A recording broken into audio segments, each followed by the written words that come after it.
Hello అండి, అందరికీ నమస్కారం. కచ్చిపి టాక్స్ ఛానల్కి స్వాగతం. నా పేరు దీప్తి. మనం సూర్యదేవర రామ్మోహన్ రావు గారు రచించిన పెళ్లి కొడుకు లేచిపోయాడు అనే నవలను చెప్పుకుంటున్నాం. ఇంతకు ముందు భాగంలో ఏం జరిగిందంటే, సౌజన్య సంజయ్కి సర్ప్రైజ్ ఇద్దామని అతను ఆఫీస్కి వెళ్ళడం, అక్కడ అతను కిషోర్తో షారన్ అనే అమ్మాయే లేదు అనే విషయం చెప్పడం, అది సౌజన్య వినడం జరిగాయి. సౌజన్యకి చాలా కోపం వచ్చింది. ఏమీ తెలియనట్టుగా ఇంటికొచ్చిన సంజయ్ని తనని షారన్తో ఒకసారి మాట్లాడించమని అడిగింది. ఇంతవరకు మనం ముందు భాగంలో తెలుసుకున్నాం. ఆ తర్వాత కథ ఏం జరగబోతుందో ఈ రోజు భాగంలో తెలుసుకుందాం. ఇక లేట్ చేయకుండా నవలని మొదలు పెట్టేద్దాం. ఆ రోజు రాత్రంతా సౌజన్యకి నిద్ర పట్టలేదు. తను విన్న మాటల్ని అతనితో ఒప్పించాలి. ఎలా ఎలా ఎడతెగని ఆలోచనలు. ఒక్కోసారి తనకి విషయంలో ఎందుకింత పంతం అనిపిస్తోంది. మళ్ళీ అంతలోనే పట్టుదల. అసలు ఎందుకు తనకు అబద్ధం చెప్పాలి? ఆమె ఒకసారి తన ప్రవర్తనని గుర్తు తెచ్చుకుంది. తన దగ్గర అన్నింటికీ సమాధానాలున్నాయి. షారన్ విషయమే రేపు తేలిపోవాలి. చివరికి ఒక నిర్ణయానికి వచ్చింది. తన సరౌండింగ్స్లో అలాంటి మనిషి ఎవరున్నారా అని ఆలోచించింది. ఫ్లాష్లా జెన్నిఫర్ దృష్టిపథంలో మెదిలింది. ఆమెను ఎలా ఒప్పించాలా అని చాలా రకాలుగా ఆలోచించింది. తెల్లారి లేచి రెడీ అయి ఆఫీస్కి వెళ్లే వరకు ఇదే టెన్షన్. జెన్నిఫర్ ఆమె కొలీగ్, డిజైనర్గా మంచి పేరుంది. 10 ఏళ్ల నుంచి వాళ్ళు ఇక్కడే సెటిల్ అవడం మూలంగా ఆమె తెలుగు కూడా మాట్లాడగలదు. మొదటి నుంచి ఆమెతో ఫ్రెండ్షిప్ ఉండటం వల్ల తన మనసు విప్పి చెప్పి హెల్ప్ చేయమని అడిగింది సౌజన్య. వావ్, రియల్లీ ఇంట్రెస్టింగ్, నేను హెల్ప్ చేస్తాను అని జెన్నిఫర్ చెప్పింది ఉద్వేగంగా. జెన్నిఫర్ అందంగా లిల్లీ పూలా ఉంటుంది. బంగారుపు రంగు, soft hair, pink colour skin, rose lips, మంచి personality. Brown colour skirt, cream colour T shirt వేసుకుంది. చూడగానే మగాళ్ళు టెంప్ట్ అయ్యేలా ఉంటుంది. సాయంత్రం 7 గంటలకి సౌజన్య జెన్నిఫర్తో కలిసి ఇంటి ముందు ఆటో దిగింది. సంజయ్ టీ తాగుతూ టీవీ చూస్తున్నాడు. ఆటో శబ్దం, గుమ్మంలో అలికిడి విని అటు చూడకుండానే, ఈ మధ్య రోజు లేటుగా వస్తున్నావు, ప్రసాద్ వదలడం లేదా ఏంటి అన్నాడు. రియాక్షన్ గోడకు కొట్టిన బంతి కన్నా వేగంగా వచ్చింది. సంజు డియర్, నేను వచ్చేశాను, ఎన్నాళ్లైంది నిన్ను చూసి. జెన్నిఫర్ తుఫాను కన్నా వేగంగా అతన్ని చుట్టేసింది. అతనికి కాసేపు కళ్ల ముందు మసక చీకట్లు కమ్మాయి. తనెక్కడ ఉన్నాడో అర్థం కాలేదు. ఎవరు మీరు? ఆమె నుండి బలవంతంగా విడిపించుకుంటూ అన్నాడు సంజయ్. జెన్నిఫర్ షాక్ కొట్టినట్లు వెనక్కి జరిగి, నన్ను నన్ను ఎవరు అంటున్నావా? How dare you? 6 monthsలో నన్ను మర్చిపోయావా? Sharon, you are my heartbeat అనేవాడివి, అంత తొందరగా మర్చిపోయావా అడిగింది జెన్నిఫర్ నాటకీయంగా. సౌజన్య తన వంక ఆసక్తిగా చూడటం సంజయ్ గమనించాడు. విషయం క్షణాల్లో అతనికి అర్థమైపోయింది. తను చెబుతూ వస్తున్న షారన్ ఫేక్ అని సౌజన్య కనిపెట్టేసిందా? కనిపెట్టే ఈ నాటకానికి శ్రీకారం చుట్టిందా? అమ్మా, ఇన్ని తెలివితేటలు! షాక్ నుంచి క్షణాల్లో తేరుకున్నాడు సంజయ్. తను కూడా సౌజన్యకి చిన్న షాక్ ఇవ్వాలి అని క్షణాల్లో ఒక నిర్ణయానికి వచ్చాడు. ఓ సారీ షారన్, నువ్వేనా? ఎంత చిక్కిపోయావు, అందుకే గుర్తుపట్టలేదు. తను తుఫాన్లా ఆమెను చుట్టుకుపోదామా అనుకున్నాడు. కానీ మనసు సహకరించక చేతులు పట్టుకున్నాడు. చేతులు పట్టుకునే ఎవరి శాల్తీ అని తీవ్రంగా ఆలోచిస్తున్నాడు సంజయ్. ఈరోజు ఈవిడ మా ఫ్యాషన్ సెంటర్కి వచ్చారు. మాటల సందర్భంలో తన పేరు షారన్ అని, ఉస్మానియా యూనివర్సిటీలో తెలుగు లాంగ్వేజ్ డిప్లొమా చేస్తున్నానని చెప్పారు. సంజయ్ తెలుసా అంటే అతని కోసమే వెతుకుతున్నానని, నందిగామలో అతను లేడని చెప్పారు. నాకు తెలుసునని చెబితే ఎంత సంతోషించారో. వెతకబోయిన తీగ కాలికి చుట్టుకోవడం అంటే ఇదే కదా సంజయ్. కాకపోతే తీగ నీ కాలికి కాకుండా నా కాలికి చుట్టుకుంది, అంతే తేడా. ఎవరి కాలైతే ఏంలే, నీ షారన్ని నీ దగ్గరకు చేర్చాను, నా జన్మకంతే చాలు అంటూ నిట్టూర్చింది సౌజన్య. చాలా మంచి పని చేశావు. సంతోషంగా అరవడానికి ప్రయత్నించినా ఆ మాటలో ఉన్న ఉక్రోషం కనిపెట్టేసి చిన్నగా నవ్వుకుంది సౌజన్య. నీ పని అవ్వలేదు, ఇంకా ఉందిలే అనుకుంది మనసులో సౌజన్య. సోఫాలో అతని పక్కన కూర్చుని వదలడం లేదు జెన్నిఫర్. అతను సాధ్యమైనంత దూరంగా జరుగుతున్నాడు. అయినా మళ్ళీ అయస్కాంతంలా అంటుకుపోతోంది. అతని ముఖంలో వర్ణించనలివి కాని ఇబ్బందిని చూసి సౌజన్యకి తెరలు తెరలుగా నవ్వొస్తోంది. అయినా అతి కష్టం మీద నిగ్రహించుకుంటోంది. నవ్వితే విషయం కాస్త బయటపడిపోతుందేమో అనే భయంతో. నువ్వు చాలా మారిపోయావు సంజు, జెన్నిఫర్ ఆరోపణగా అంది. మళ్ళీ ఏం ముంచుకొచ్చిందోనని ఆందోళనగా ఆమె వైపు చూశాడు సంజయ్. ఇదివరకు నువ్వు నాతో ఇలాగే బిహేవ్ చేసేవాడివా? చెప్పు, జెన్నిఫర్ అడిగింది. సంజయ్ ఇదివరకు నీతో ఎలా ఉండేవాడు, ప్లీజ్ చెప్పవా అంది సౌజన్య కొంచెం సిగ్గుపడి. కనపడగానే కిస్ చేయకుండా వదిలేవాడే కాదు, చుట్టూ ఎంతమందున్నా కేర్ చేసేవాడు కాదు. అయినా మా స్టేట్స్లో ఇలాంటివన్నీ కామనే కదా. సంజు, నయాగరా ఫాల్స్ దగ్గర మన రొమాన్స్ మర్చిపోయావా ముద్దుగా అడిగింది జెన్నిఫర్. అవునా అన్నట్లు సంజయ్ వంక చూసింది సౌజన్య. ఏం చెప్పాలో తెలియలేదు అతనికి. కుడితిలో పడ్డ ఎలకలా ఉంది అతని పరిస్థితి. అటూ ఇటూ కాకుండా తల అడ్డంగా ఊపేశాడు. అయితే మరి ఇక్కడేం పాపం ఇంత బిగుసుకుపోతున్నారు? నేను అడ్డు వచ్చానన్నా? వెళ్ళిపోతానులే. సాగతీసి లోపలికి వెళ్ళడానికి లేచి నిలబడింది సౌజన్య. థ్యాంక్ యూ సౌజీ, మమ్మల్ని అర్థం చేసుకున్నావు అని సంజయ్ వైపు తిరిగి కిస్మీ డియర్ అంటూ రెండు చేతులతో అతని బుగ్గలను సున్నితంగా పట్టుకుని ముద్దు పెట్టుకోవడానికన్నట్లు మొహాన్ని దగ్గరగా చేర్చింది జెన్నిఫర్. ఇక నటించడం అతని వల్ల కాలేదు. ప్రియురాలి కోసం దాచుకున్న మొదటి ముద్దు, అందమైన అనుభవంగా జీవితాంతం పదిలపరుచుకోవాల్సిన ముద్దు, చివరికి ఇలా ముక్కు మొహం తెలియని అమ్మాయితో తట్టుకోలేకపోయాడు సంజయ్. ఆమెని విసురుగా తోసేసి నిలబడ్డాడు. సారీ, మీరెవరో నాకు తెలీదు, సిన్సియర్గా సీరియస్గా అన్నాడు సంజయ్. గుమ్మం దాటుతున్న సౌజన్య వెనక్కి తిరిగి అతని కళ్లల్లోకి చూసింది. నాకు ఏ షారను తెలీదు తిరిగి అన్నాడు. జెన్నిఫర్ నవ్వుతూ ఛాలెంజ్ గెలిచినట్లు సౌజన్య వంక బొటనవేలు చూపించింది. అది చూసి కోపంతో మరింత మండిపోయాడతను. సౌజన్య దగ్గరికి వెళ్లి ఆమె రెండు జబ్బలు గుచ్చి పట్టుకుని, నా వ్యక్తిగత విషయాలతో నీకేంటి సంబంధం? నాకు లవర్ ఉందో లేదో తెలుసుకోవడానికి ఇంత డ్రామా ఆడాలా? కోపంగా అడిగాడు సంజయ్. మరి నాతో ఎందుకు అబద్ధం చెప్పావు? నా ఇష్టం, నా గురించి నేను 1,00,000 అబద్ధాలు చెప్పుకుంటాను. నీకేం కష్టం కలిగించలేదే. నన్ను ఫూల్ని చేశావు. అంతేకాదు పరాయి వాళ్ల ముందు కూడా ఫూల్గా నిలబెట్టావు. I hate you. విసురుగా గదిలోకి వెళ్లి డ్రెస్ చేంజ్ చేసుకుని బయటకు వెళ్లిపోయాడు. సౌజన్య చిత్తరువులా నిలబడిపోయింది. అతన్ని ఏడిపించాలనుకున్న తప్ప ఫూల్ని చేయాలి అనుకోలేదు. జెన్నిఫర్ నవ్వుతూ వచ్చి, టేక్ ఇట్ ఈజీ, అతను చాలా సెన్సిటివ్ అనుకుంటా. అంతేకాదు రియల్లీ హీ ఈజ్ హ్యాండ్సమ్. నేనే రియల్గా షారన్ అయి ఉంటే బాగుండేది. కొంటెగా నవ్వింది. నిస్పృహగా సౌజన్య సోఫాలో కూర్చుంటూ తనకి చాలా కోపం వచ్చినట్లుంది అంది దిగులుగా. లవ్ చేస్తున్నావా? తమాషాగా అడిగింది జెన్నిఫర్. కాస్త ఆలోచించింది సౌజన్య. లవ్వా? ఇలాంటి అబ్బాయినా? స్మోక్ చేస్తాడు, నన్ను అరుస్తాడు, ఊరికే కోపం తెచ్చుకుంటాడు, ఆడవాళ్లే మగవాళ్ళని సాధిస్తున్నారంటాడు. ఇలాంటి వాడిని ఎలా ప్రేమిస్తాను? వింతగా చూసింది సౌజన్య. మనిషి అందంగా ఉంటే సరిపోదు. నా వల్ల కాదు. నాకు కావాల్సింది గుడ్ బిహేవియర్ ఉన్న అబ్బాయి. అమ్మాయి? రమణమూర్తి గొంతు వినగానే, అబ్బా ఇప్పుడు ఇన్ని భరించే ఓపిక లేదురా భగవంతుడా అనుకుంటూ తల పట్టుకుంది సౌజన్య. బాబుని పిలుస్తున్నా వినిపించుకోకుండా కోపంగా వెళ్ళిపోయాడేంటి? మళ్ళీ ఏమైనా గొడవ పడ్డారా? ఆరాగా జెన్నిఫర్ వంక తేరిపారా చూస్తూ అడిగాడు. 80 కిలోమీటర్ల వేగానికి తగ్గకుండా చాలా స్పీడుగా కార్ డ్రైవ్ చేస్తున్నాడు సంజయ్. ఒక చోటనే లక్ష్యం లేకుండా తోచిన రోడ్డుపైకి పోతున్నాడు. సౌజన్య ఆడిన డ్రామానే గుర్తొస్తోంది. డౌట్ వస్తే డైరెక్ట్గా తనని అడగాలి కానీ ఇంకొక అమ్మాయిని తన మీదకి ప్రయోగించి తన నిగ్రహాన్ని కూడా టెస్ట్ చేయాలనుకుందేమో. తను హర్ట్ అవుతాడన్న ఆలోచన కూడా రాలేదా? ఆ అమ్మాయికి ఎంతసేపు తన పంతం పట్టుదల నెగ్గాలి, ఇది ఆలోచన. అసహనంగా తల విదిలించాడు సంజయ్. కాసేపు కిషోర్ దగ్గరికి వెళదామా అనుకున్నాడు. వెళితే అన్నీ చెప్పాలి. అతను మళ్ళీ సౌజన్యానేమైనా అంటే తను భరించలేడు. ముందు సౌజన్యాన్ని త్వరగా ప్రసాద్ దగ్గరికి పంపించేయాలి. ఇలా ఎంతకాలం ఇద్దరు కలిసి ఉండడం? రేపు ఇంకొకరిని చేసుకోవాల్సిన అమ్మాయి తనతో ఇన్నాళ్ళు కలిసి ఉండి పవిత్రంగా ఉందంటే ప్రసాద్ నమ్మినా ఈ లోకం నమ్ముతుందా? ఇంతకాలం జాబ్ సెటిల్మెంట్ ఆలోచనలో ఇద్దరూ పట్టించుకోలేదు.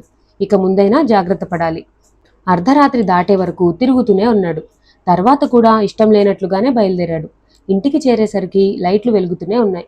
Calling bell నొక్కాడు. విండోలోంచి చూసి తలుపు తీసింది. మాట్లాడకుండా తన బెడ్రూమ్కి వెళ్ళి డ్రెస్ మార్చుకోకుండా మంచానికి అడ్డంగా పడ్డాడు. అతను వస్తాడేమోనని కాసేపు హాల్లో వెయిట్ చేసింది. రాలేదు. తనే బెడ్రూమ్కి వెళ్ళి మంచం పక్కనే నిలబడి సారీ అంది సౌజన్య. అతను వెనక్కి కూడా తిరగలేదు.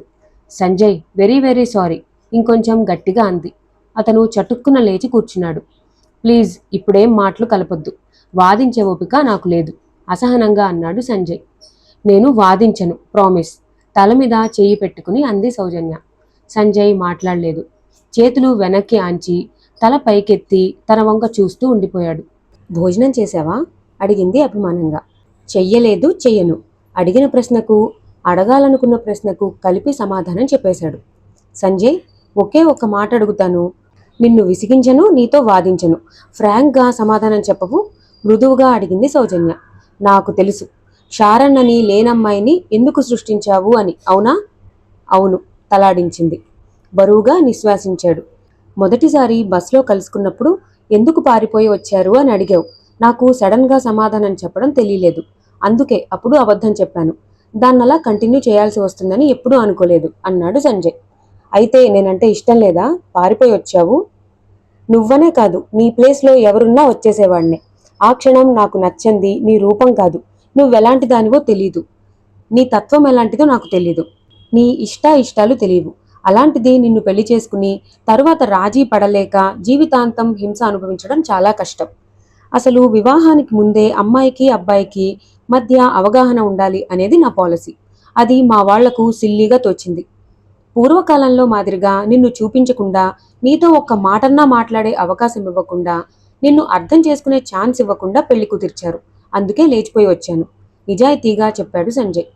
మరి ఈ విషయం ఇంట్లో చెప్పలేదా? అడిగింది సౌజన్య. చెప్పాను, వేలసార్లు చెప్పాను.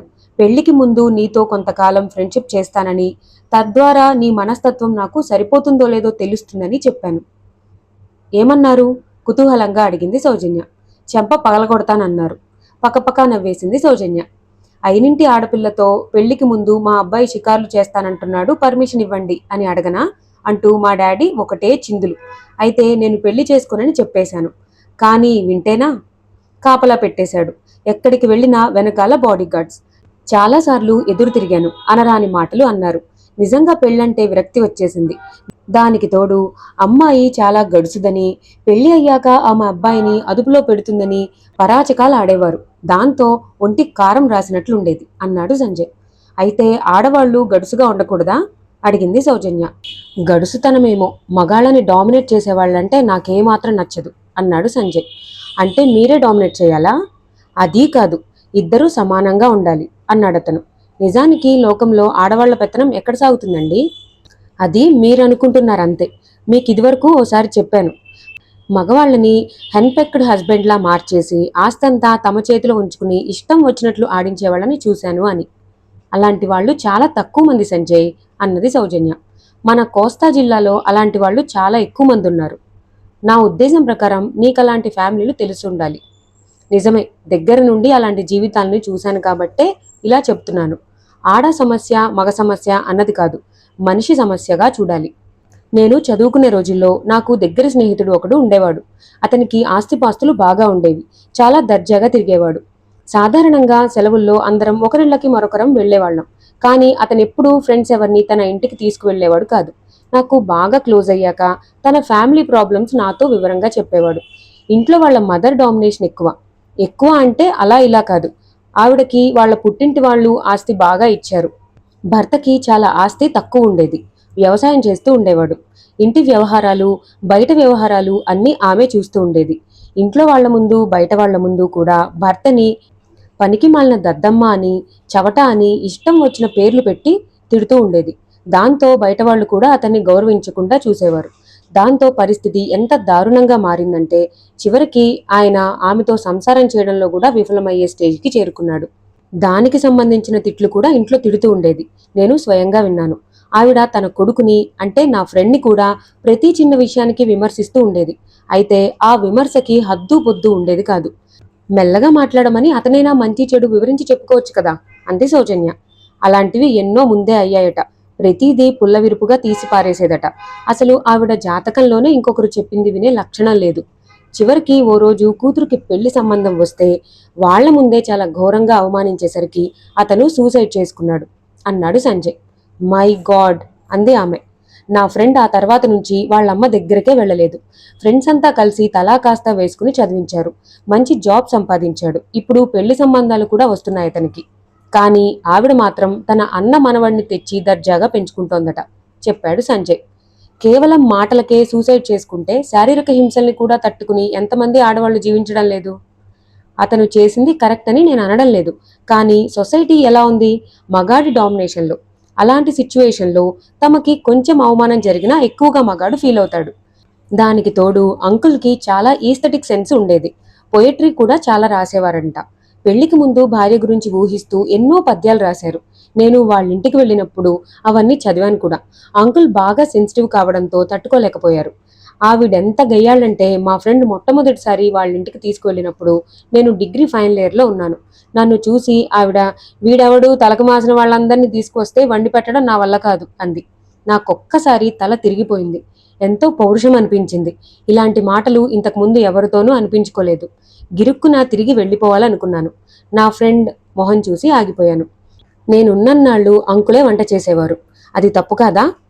సో మీకు గెయ్యాలంటే పడదన్నమాట. అస్సలు పడదు. గట్టిగా మాట్లాడటం, సాధించడం, ఏడ్చి పనులు చేయించుకోవడం ఇవన్నీ ఆడవాళ్లలో చూడలేను అన్నాడు సంజయ్. అయితే మీ ఊహా ప్రేయసి ఎప్పుడైనా మీకు కనిపించిందా? అడిగింది సౌజన్య. కొంచెం సిగ్గుపడ్డాడు సంజయ్. ఉన్నట్లే ఉంది. చెప్పండి. షారన్లా ఇంకో అజ్ఞాత లవర్ని క్రియేట్ చేయకుండా నిజం చెప్పండి కుతూహలంగా అడిగింది సౌజన్య. నేను ఎంసీఏ ఫైనల్లో ఉన్నప్పుడు నా జూనియర్ ఒక అమ్మాయి ఉండేది. పేరు మహాలక్ష్మి. నిజంగా అలాగే ఉండేది. మనిషి ఎంత నిదానంగా ఉండేదో తెలుసా? నడిచి వస్తుంటే తన పాదాల కింద భూమికి నొప్పి కలుగుతుందేమో అన్నంత సున్నితంగా నడిచేది. మొహంలో ఎప్పుడూ చిరునవ్వే. ఎంత ఆహ్లాదంగా ఉండేదో తెలుసా? మనిషి కూడా చాలా అందంగా ఉండేది. పొడవు జడ. నీకో వింత చెప్పనా? మొహానికి కుంకుమ పెట్టుకునేది. ఇప్పటి వాళ్లలా స్టిక్కర్లు అవి కాదు. మాట్లాడుతుంటే చాలా వినసొంపుగా ఉండేది. ఎప్పుడూ చీరలే కట్టుకునేది. తను కట్టినంత డిగ్నిఫైడ్గా చీర ఎవ్వరూ కట్టలేరు. అతని మొహం నిండా దీప్తి.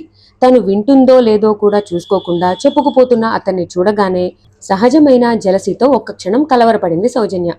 అయితే అంత ఇదిగా ప్రేమించారన్నమాట మరి ఆ అమ్మాయి? అంటూ అడిగింది. నేనెలాంటి అమ్మాయిని ఇష్టపడతానో అలా ఉండేసరికి, తనని చూసేసరికి చాలా క్రేజ్ ఫీల్ అయ్యాను.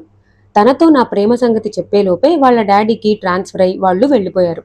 అడ్రస్ కోసం చాలా ప్రయత్నించాను, దొరకలేదు. చివరికి మా ఫ్రెండ్ ఒకతనికి హైదరాబాద్లో ఎప్పుడో కనిపించిందట. ఇప్పుడు మరి ఇక్కడ ఉందో లేదో, తనకి పెళ్ళయిందో లేదో కూడా తెలియదు. కానీ రోడ్డు మీదకి వెళ్ళగానే నా కళ్ళు ఆమె కోసమే వెతుకుతాయి. అదృష్టవంతురాలు. ఇన్నాళ్లైనా మీరింకా తనని మర్చిపోకుండా వెతుకుతున్నారు. అది నా గొప్పతనం కాదు, తనలో ఉన్న గొప్పతనమే. నీకు చూపించడానికైనా తను కనిపించాలని కోరుకుంటున్నాను అన్నాడు సంజయ్. మధ్యలో నాకెందుకు చూపించటం? మూతి ముడుస్తూ అంది ఈర్ష్యగా సౌజన్య. అమ్మాయిలంటే ఎలా ఉండాలో తనని చూసి నేర్చుకుందుగాని అన్నాడు సంజయ్. సౌజన్య చిన్నగా నవ్వేసింది. చాలా ఫ్యాసినేటింగ్గా ఫీల్ అవుతున్నావు. అందుకే లోకంలో అమ్మాయిలందరూ అలాగే ఉండాలనుకుంటున్నావు. అదెప్పటికీ జరగదు కదా. మంచితనం అన్నది కొందరిలో పైకి కనిపిస్తుంది, కొందరిలో అంతర్గతంగా ఉంటుంది మృదువుగా అంది సౌజన్య. ఏమో ఆ ప్రసాద్ నిన్నెలా భరిస్తాడో గాని. బలవంతంగా చిరునవ్వు తెచ్చుకుంది సౌజన్య. మాట్లాడవేంటి? అతని గురించి ఏమీ చెప్పవు? ఏం చెప్పాలి? అడిగింది సౌజన్య. ఏదైనా కాని ఒకటే చెప్తున్నాను. నువ్వు అతన్ని బాగా చూసుకో. ఎప్పుడూ సాధించకు. ఇంటికి రాగానే సాధించే భార్యని ఎవరూ ఇష్టపడరు. మనసు విరిగిపోతుంది అన్నాడు. నేను గెయ్యాలినా? నిన్నెప్పుడైనా సాధించానా? బుంగమూతి పెట్టి సౌజన్య అడుగుతుంటే ముద్దొచ్చింది సంజయ్కి. అలా అనిపించినందుకు మళ్ళీ మనసులోనే లెంపలేసుకుని, లేదులే, కానీ అప్పుడప్పుడు కొంచెం సాధిస్తావు. అది టెన్షన్గా ఉన్నప్పుడు, అవునా? విషయాన్ని తేలికపరుస్తూ అన్నాడు సంజయ్. సరే అయితే ఈసారి నుంచి అలా ఎప్పుడూ ఎవరిని సాధించను. మర్చిపోయి ఎప్పుడన్నా మొదలుపెట్టినా వెంటనే నువ్వు హెచ్చరించు, సరేనా? అంది సౌజన్య. మా సౌజన్య సడన్ గా ఇంత బుద్ధిమంతురాలైపోయిందేంటి? అభిమానంగా ఆమె తల మీద చిన్నగా తడుతూ అన్నాడు సంజయ్. రాజగోపాలం రత్నాకర్రావుల మధ్య చోటు చేసుకున్న వైరం క్రమంగా రాజుకోవడం మొదలైందని, నందిగామ నియోజకవర్గంలో 140 గ్రామాలకి గంటల్లోనే పాకిపోయింది. అప్పటికప్పుడు ఏ ఊరు కా ఊరు 2 వర్గాలుగా చీలిపోవడం ప్రారంభమైంది. ఏ ఊరు కా ఊరిలో ఇద్దరి తరపున చోటా నాయకులు తయారైపోయారు. రత్నాకర్రావు మాత్రం పైకి బింకంగా కనిపిస్తున్నా లోపల రాజగోపాలానికి ఉన్న డబ్బు, హంగు, ఆర్భాటం, మంచి పేరు చూసి తడబడుతున్నాడు. రాజగోపాలం మాత్రం ఏ విషయంలోనూ దేనికి భయపడకుండా, ఎట్టి పరిస్థితుల్లోనూ ఎన్ని లక్షలు కాదు ఎన్ని కోట్లు ఖర్చైనా సరే రత్నాకర్రావుని ఓడించి తీరాలనే గట్టి పట్టుదలతో ఉన్నాడు. కండక్టర్ కనకారావు బస్ అంతా నిండిపోయినా బస్ ఎక్కడం లేదు. ఎందుకలాగా అని ఆశ్చర్యపోయాడు పరమేశం. ఏంటి బావా, బస్ ఎక్కవా? లేట్ అయిపోతుంది అన్నాడు పరమేశం డ్రైవింగ్ సీట్లోంచి కిందకు దిగుతూ. నేను ఎక్కనుగాకెక్కను అంతే మొండికేశాడు కనకారావు. అతని మాటలు విన్న ప్రయాణికులు కొందరు అయోమయంగా కనకారావు కేసి చూస్తూ ఉండిపోయారు. ఎందుకని? వాళ్ల గురించేనని భయం? అడిగాడు పరమేశం రత్నాకర్రావు రాజగోపాలం మనుషుల్ని గుర్తుకు తెచ్చుకుంటూ. అవును, చిరాకుతో అన్నాడు కనకారావు. అందుకే కదా డిపో మేనేజర్ గారి కాళ్ళట్టుకుని Moguluru to Hyderabad bus route మార్పించుకుని జగ్గయ్యపేట, వేదాద్రి, హైదరాబాద్ రూట్ బస్కి వచ్చేశాం అన్నాడు. అయినా సరే నాకు చిరాగ్గా ఉంది. మీ అక్కతో సంసారం చేయటం కన్నా చిరాగ్గా ఉంది. ఆ రత్నాకర్రావు మనుషులు ఎదురైనప్పుడేమో నేను పెళ్లి కూతుర్ని లేపుకుపోయిన వాళ్ల నాకేసి గుర్రుగా చూస్తారు. ఆ రాజగోపాలం మనుషులు ఎదురైనప్పుడేమో నేనే పెళ్లిలోంచి లేచిపోయిన పెళ్లి కొడుకులా నాకేసి చూస్తారు. ఇలా జరిగితే చిరాకనిపించదేంటి?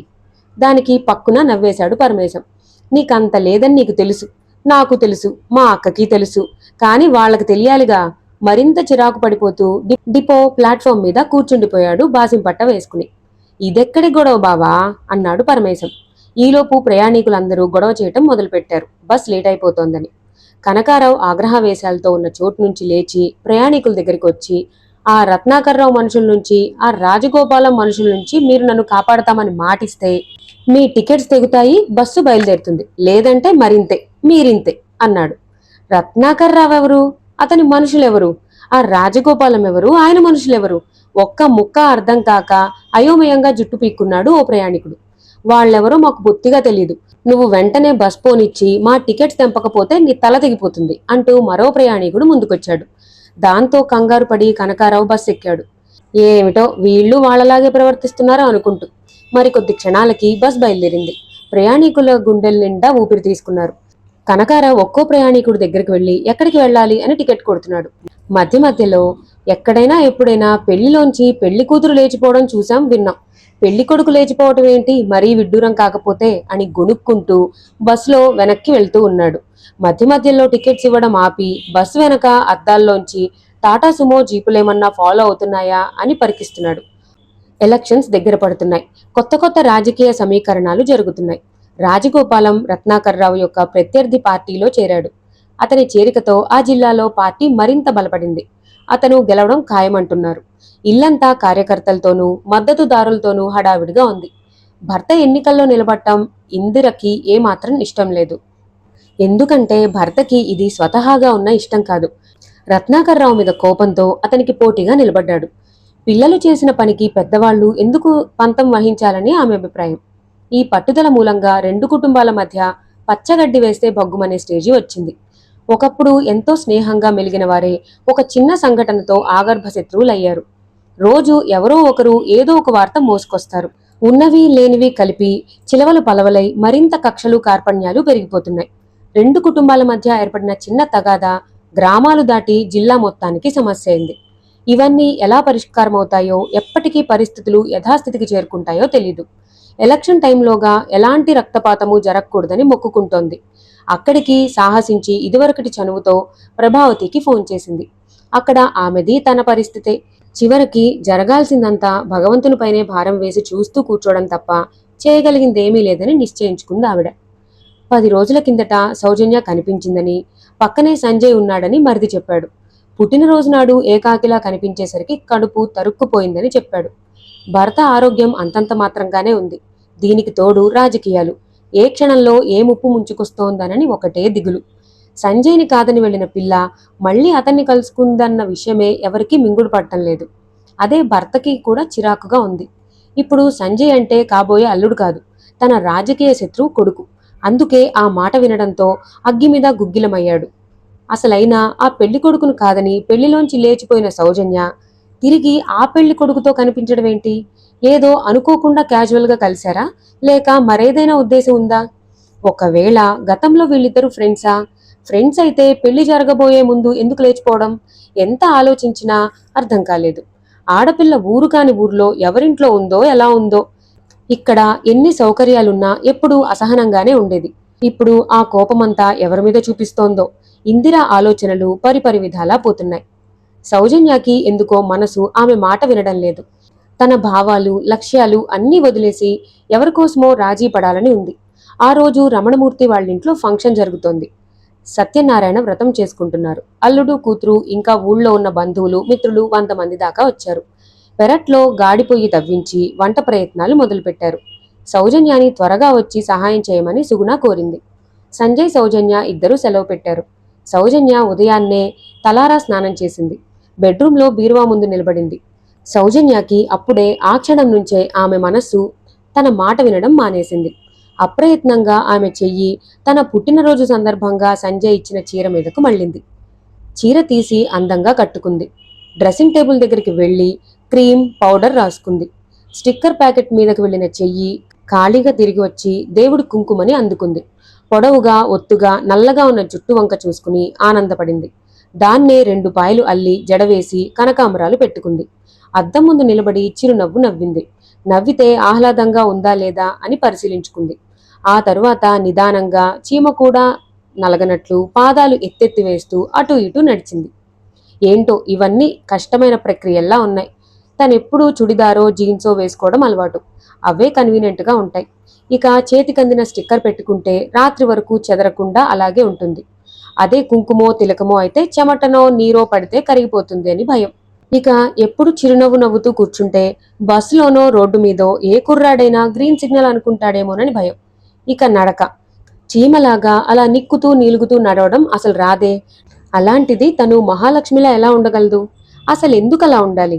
అప్పటి వరకు ఈ చర్యలన్నీ పరిశీలిస్తున్న మనసు కసిరేసింది. ప్లీజ్ నన్నిప్పుడేమీ అనకు అని జోకొట్టింది.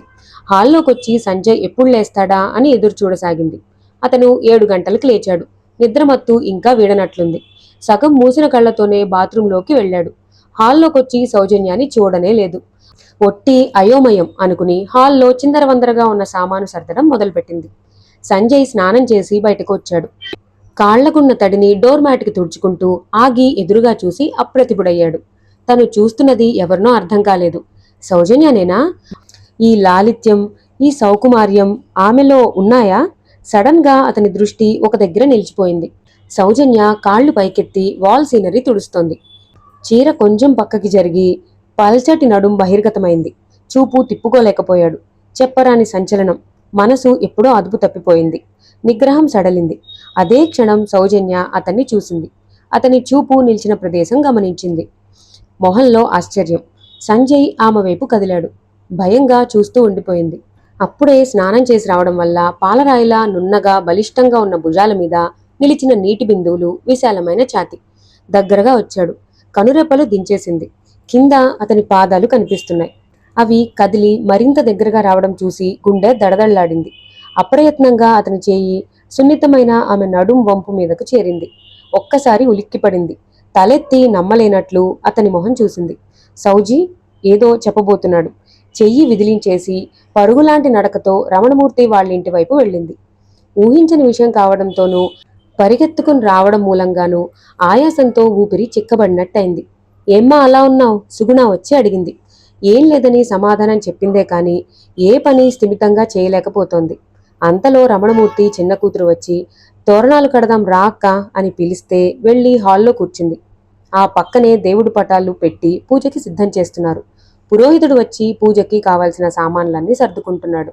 ఏది అవసరమైనా సుగుణ సౌజన్యాన్ని అడుగుతోంది. చాలా కలివిడి అయిన పిల్ల, నా కూతురుల కన్నా ఎక్కువ చేరిక నాకు అని ఆవిడ చెప్పి మురిసిపోతోంది. చుట్టాలందరికీ టిఫిన్లు కాఫీలు సప్లై చేస్తున్నారు. అందరికీ సౌజన్య సెంటర్ ఆఫ్ అట్రాక్షన్ అయింది. ఎవరన్నా మాట్లాడించినా అన్యమనస్కంగా సమాధానమిస్తోంది. జరిగిన విషయాన్ని ఆమె ఇంకా జీర్ణించుకోలేకపోతుంది. అసలు అతని ఉద్దేశం ఏంటి? తన గురించి ఎలా భావించాడు? ఆమెకి ఏడుపొస్తున్నట్లు ఉంది. మొహం కళావిహీనంగా అయింది. ఏంటి సౌజీ డల్గా ఉన్నావు? ఏదన్నా విశేషమా? రమణమూర్తి పెద్ద కూతురు వచ్చి రహస్యంగా అడిగింది. ఛీ ఏం లేదు. మొహం ఎర్రబడగా గబగబా తల అడ్డంగా ఊపింది. వింతగా చూసిందామె. నీది మరీ విడ్డూరం. చీ అంటావేంటి? నిన్ను ఎలా భరిస్తున్నాడో కాని ఆ మహానుభావుడికి జోహార్లు అని చేతులు జోడించింది. అవును అనండి, అందరికీ నేనే గెయ్యాలని. అతను అమాయకుడు. చివాలున లేచిపోతూ అంది. మళ్లీ తగువాడుకున్నట్లున్నారు మనసులో అనుకుందామే. రమణమూర్తి హైరాణ పడుతూ కంగారుగా అటూ ఇటూ తిరుగుతున్నాడు. అన్ని పనులు నేనే చేయాలి, ఒక్కళ్ళు చేతి కిందకి రారే అని చుట్టాల మీదకి ఓ పోలికేక వేశాడు. అతని మాటలు ఎవరూ పట్టించుకోలేదు. లోకాభిరామాయణంలో పడిపోయారు. చిన్నపిల్లలు సౌజన్య పక్కకి చేరి ఆమెతో రకరకాల హెయిర్ స్టైల్స్ వేయించుకుంటున్నారు. రమణమూర్తి అక్కడికి వచ్చి సంజయ్ గురించి అడిగాడు. నాకు తెలీదని చెప్పింది. వాళ్ల కొడుకుని పిలిచి సంజయ్ని పిలుచుకురమ్మన్నాడు. ఆమెకి మళ్లీ టెన్షన్ మొదలైంది. అతని మొహం చూడాలంటే ఏదోలా ఉంది. అదో రకమైన ఉద్వేగం. అంతలోనే తిరిగి పౌరుషంగా అనిపించింది. తనెందుకు సిగ్గుపడాలి? ఏం తప్పు చేసిందని? అతనే తనను చూసి సిగ్గుపడాలి అంతే. బింకంగా అక్కడే కూర్చుంది. దూరం నుంచి సంజయ్ రావడం కనిపించింది. కుర్తా పైజమాలో ఉన్నాడు. తలంటుకున్న జుట్టు నుదుటి మీదకి పడుతుంటే మాటిమాటికి సర్దుకుంటున్నాడు. బాబూ, ఒక్కడనే చూసుకోలేకపోతున్నాను, కొంచెం ఇక్కడ ఉండు. ఓ పక్కన పూజ బిగినవుతోంది. కాని గుమ్మాలకు తోరణాలు లేవు చూడు.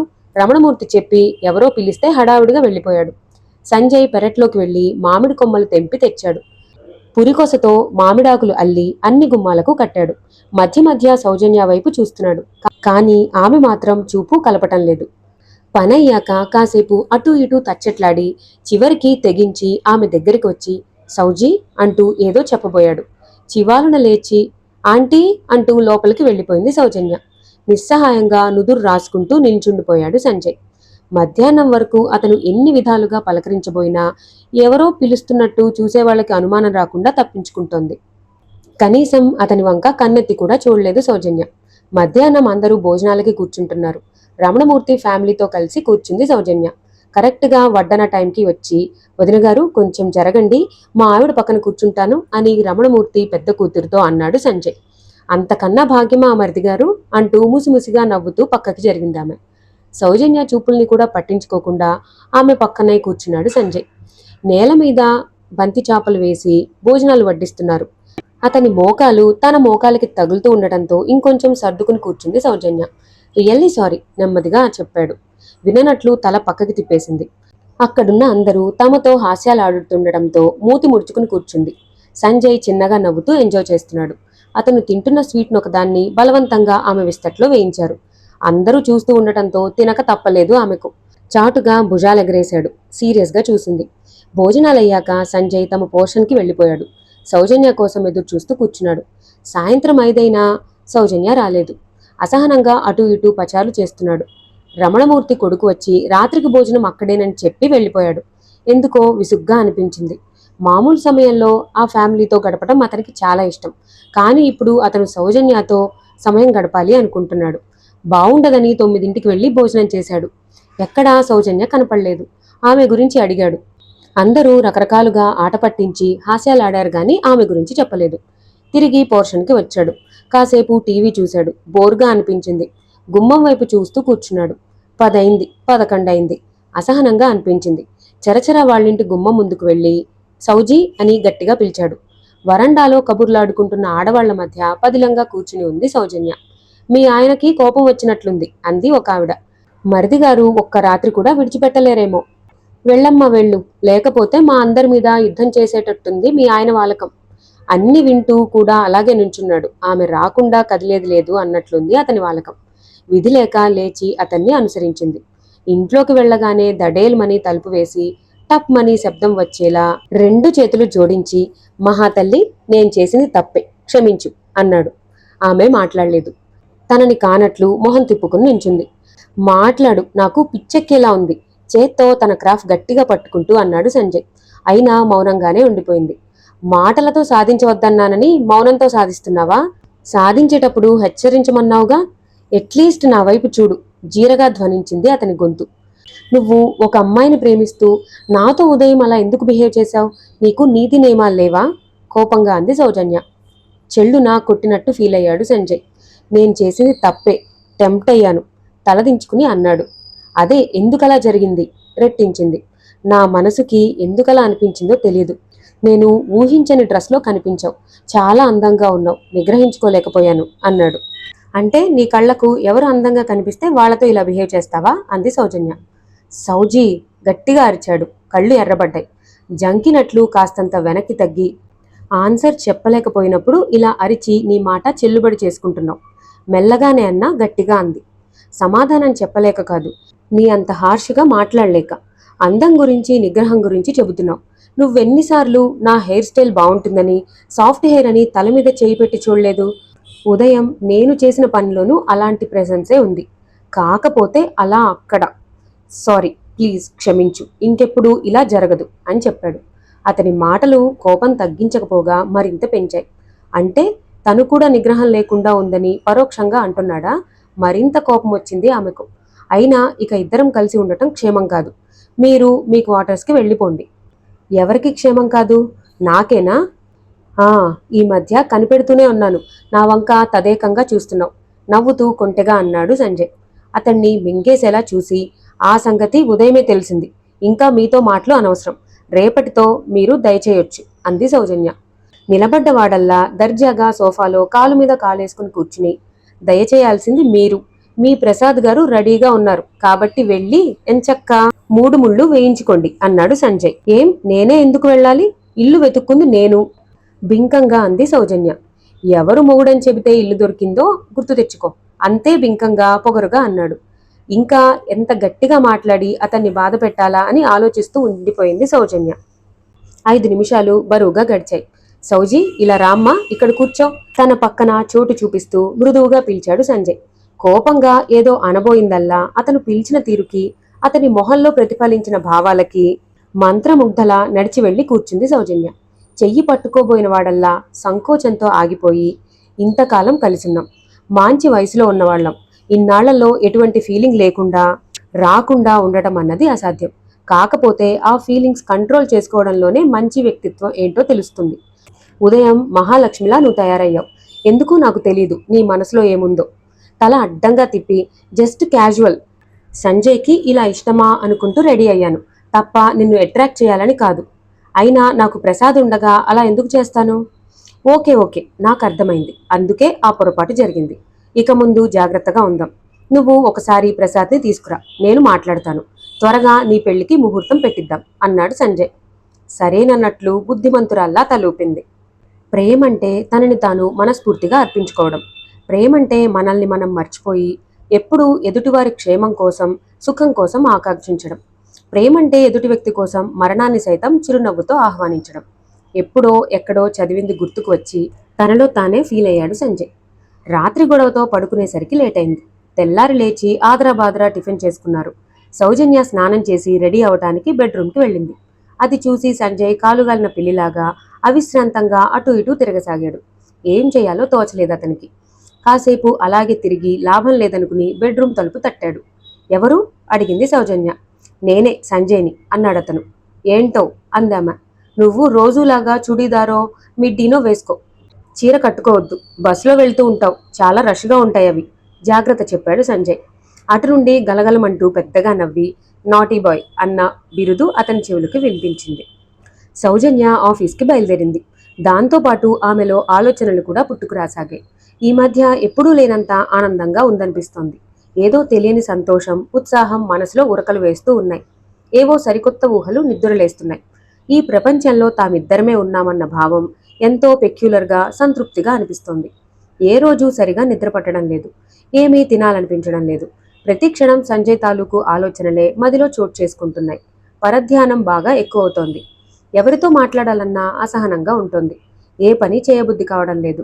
అందంగా కనిపించాలనే ఎప్పుడూ వేసుకునే జీన్స్, చుడీదార్లు వేసుకోవాలి అనిపించడం లేదు. అందంగా చీరలే కట్టుకోవాలనిపిస్తోంది. మరి తను సంజయ్ని పెళ్లి చేసుకోకుండా పెళ్లిలోంచి ఎందుకు లేచిపోయి వచ్చినట్లు? ఏమీ అర్థం కావడం లేదు. ఎందుకు ఇలా జరుగుతోంది? ఎందుకు తన మనసు తన మాట వినడం లేదు? ఆలోచనలో ఉండగానే అబిడ్స్ వచ్చేసింది. ఆలోచనలకి ఫుల్ స్టాప్ పెట్టింది. అబిడ్స్లో రోడ్డు దాటడానికి 5 నిమిషాల నుంచి ట్రై చేస్తోంది సౌజన్య. వీలు కావడం లేదు. అంత హెవీగా ఉంది ట్రాఫిక్. అందులోనూ రోడ్డు క్రాస్ చేయడం అంటే మొదటి నుంచి తనకి భయం. ఇక్కడికి వచ్చిన కొత్తల్లో ఈ బస్సులు, కార్లు, 2 వీలర్స్ చెవులు చిల్లులు పడేలా హారన్లు వేసుకుంటూ ఒకదాన్ని ఒకటి దాటుకుంటూ వెళ్తుంటే గాబరాగా ఉండేది. సంజయ్ ఉంటే ఎప్పుడూ చేయి పట్టుకుని దాటిస్తూ బ్లైండ్ అనుకుంటారులే అని ఏడ్పించేవాడు. ఇంకో 2 నిమిషాలు టైం తీసుకుని ఎలాగోలా ఓ బస్కి, 2 కార్లకి, 4 2 వీలర్స్కి అడ్డం పడి ఎట్లాగైతేనేం అవతల వైపుకు చేరింది. జ్యువెలరీ షాప్లోకి వెళ్లి రింగ్స్ చూపించమంది. తన ఉంగరం వేలికి సరిపోయేలా లవ్ సింబల్కి తెల్లరాళ్లు పొదిగిన ఉంగరం తీసుకుని అక్కడే చేతికి పెట్టుకుంది. బిల్ 3000 అయింది. బయటకు వచ్చి టైం చూసుకుంది. 5:30 అయింది. నడుచుకుంటూనే బుక్ సెంటర్కి వెళ్ళింది. ఇక అక్కడ ఆమెకి లోకం తెలియలేదు. ఎన్నో మంచి మంచి పుస్తకాలు, విజ్ఞాన గనులు, ఇన్నాళ్లు మిస్ అయ్యాను అనుకుంటూ 4-5 పుస్తకాలు పర్చేస్ చేసింది. దాంతో హ్యాండ్ బ్యాగ్ ఖాళీ అయింది. కానీ మనసు నిండిపోయింది. ఆటోలో ఇంటికి బయలుదేరింది.